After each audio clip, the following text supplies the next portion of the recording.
I am a huge fan of competitive gaming. It all started with early StarCraft esports replays when I was in college, and basically it never let up from there. I just love watching the best gamers in the world playing against one another and making some of the hardest gameplay on Earth look easy. These days, I do not have much time for the competitive esports scene, but I do have time to catch my two favorites: speedrun races and head-to-head classic Tetris. And it was just about a week or two ago that I finally caught the 2022 Tetris World Championship Finals held at the Portland Retro Gaming Expo, and what I saw blew my freaking mind!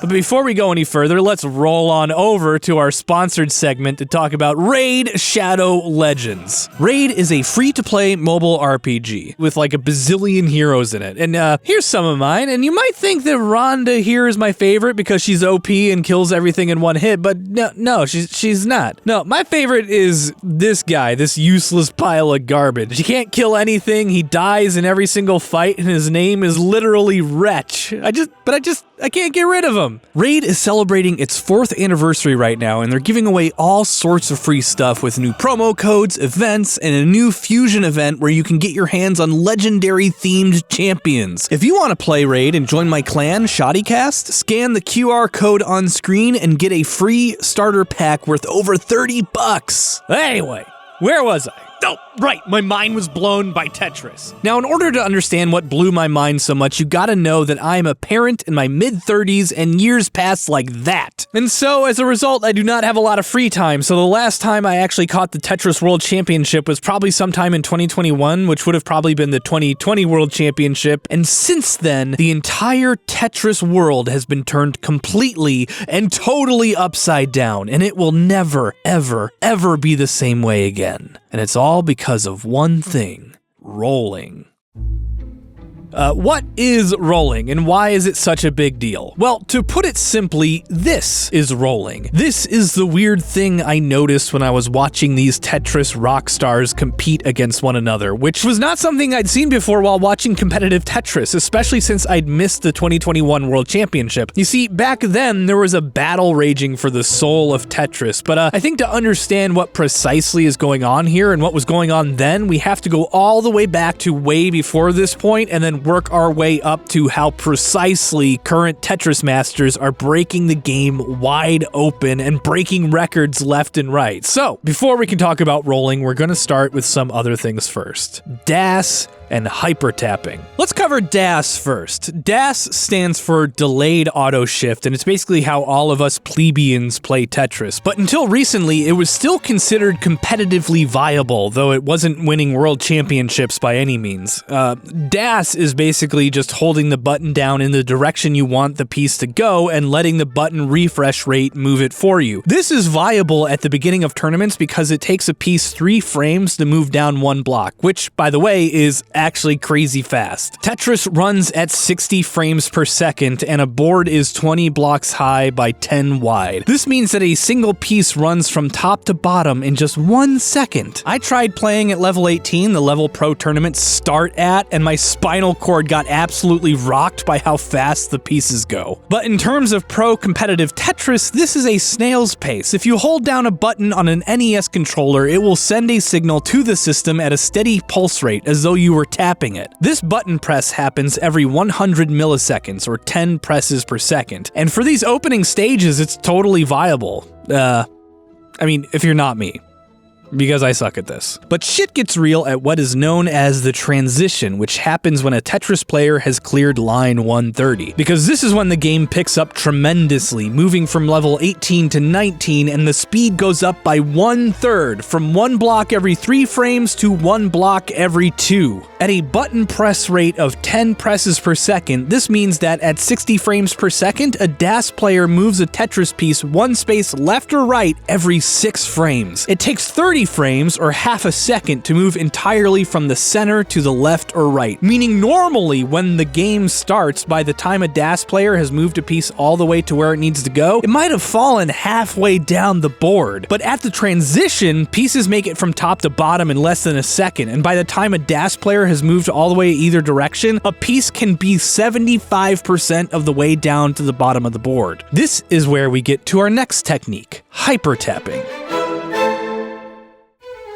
Hyper-tapping is, well, tapping the left and right buttons very fast by using a combination of weird controller grips. And hyper-tapping is a lot faster than DAS, reaching speeds of 12 to 13 presses per second, which does not sound like a massive increase over DAS. But consider this, in the transition, when things are getting all-time hectic for DAS players, hyper-tappers are still dominating. Whereas if you need to move a piece all the way left or right with DAS, you only have 25% of the board left to play with. Hyper-tappers have almost half the board still. That is a massive advantage, and this is why the best Tetris players for years were all hyper-tappers, tip-tap-tapping away at their direction buttons. They were unstoppable until level 29, when all hell really and truly breaks loose. Level 29 is what separates the good at Tetris from the gods at Tetris, because it's what's known as the kill screen, and boy, oh boy,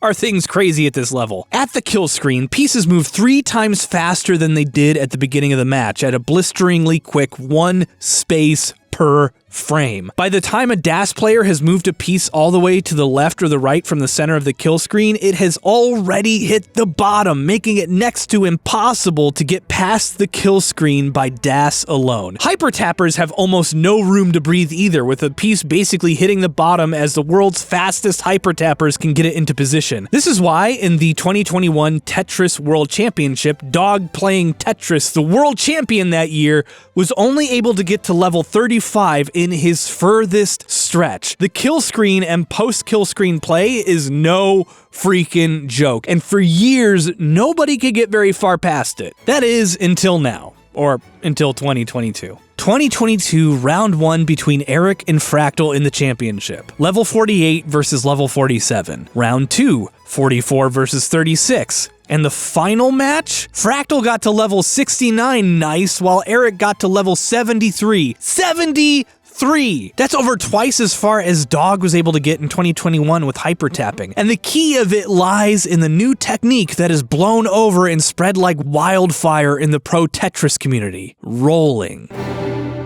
10 hertz, 13 hertz, hyper-tapping has a 30% increase in speed over previous methods. How big of a leap do you think rolling is? Something similar, going from 13 to, 16, 17 presses per second? Ha! Not even close. Instead of a 30% increase over hyper-tapping, rolling, this little motion here, increases the speed at which Tetris players press buttons by over 100%. People using rolling are able to break the 20 presses per second barrier with ease, with the best rollers reaching something like 25 presses per second. To a roller, post-kill screen play is more like transition play, with pieces making it 60% of the way down the board once they've moved it either farthest to the left or farthest to the right on the kill screen, versus 57.7% of the way down for hyper-tappers during the transition period from 19 to 29. What this means is that games can go on effectively forever now. The limiting factor for how long a pro Tetris match can last in 2023 is no longer based on the kill screen, when pieces are moving faster than a human being can blink. And yes, I did check that. Blinks last about 333 milliseconds, whereas hyper-tappers and rollers are both pressing buttons way faster than that. Anyway,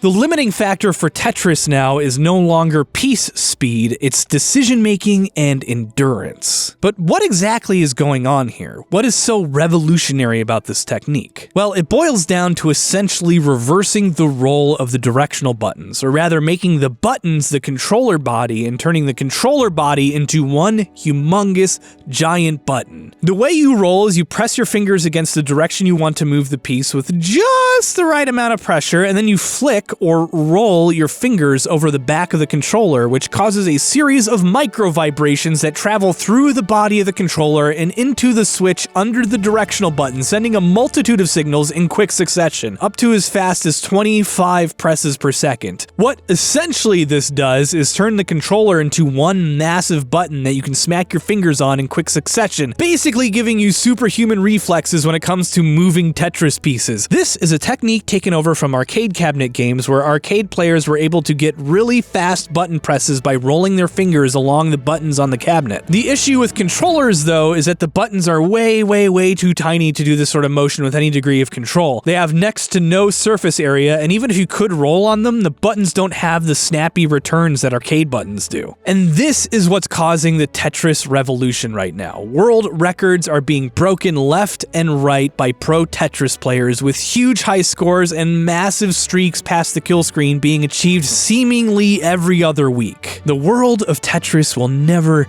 ever be the same, and it's all due to a technique discovered in the 80s and 90s for a completely different medium. And this is what I love about video games, specifically competitive video games. Whether it's speedrunning or real-time strategy games, or yes, even Tetris, we are still finding new mechanics and new techniques to min-max play even on games that have been around longer than I have been alive. And I am really old, folks. Sincerely, Austin. P.S. I have to give a shout out to a Game Scout's video on the rolling technique that he did a couple of years back, because I'm not sure I would have been able to figure out what the heck was even going on here if it weren't for this video. And a further shout out to the Latin American Pro Tetris Discord server, which also helped me answer some questions about mechanics for this video. I didn't join the English one because I misclicked a Discord link, but hey, they were really helpful. So that's it. Hope you liked this video. And if you did, be sure to subscribe to the channel. We're really trying to get things rolling here more regularly, and if you subscribe, and even better, hit the notification bell down there, you will get notifications for any videos that we put out here. And I had to throw out a personal thank you to my Patreon patrons who make this show possible. I'm talking about all of you out there, but specifically the people who paid me to say their names. I'm talking about Harrison James, Justin Bush, Dr. Vem, MadLad616, Miss Kendra, Ronald Coleman, Alan Hagers, EditDamnTP, Arta Fox, Marissa Resnick, Nick Patterson, and Loretta Mazurf. You guys are the real ones. And I, like always, am gonna go now edit this video. I'm going down to YouTube mine, shadooba dooby dooby dooby doo boo. That was terrible.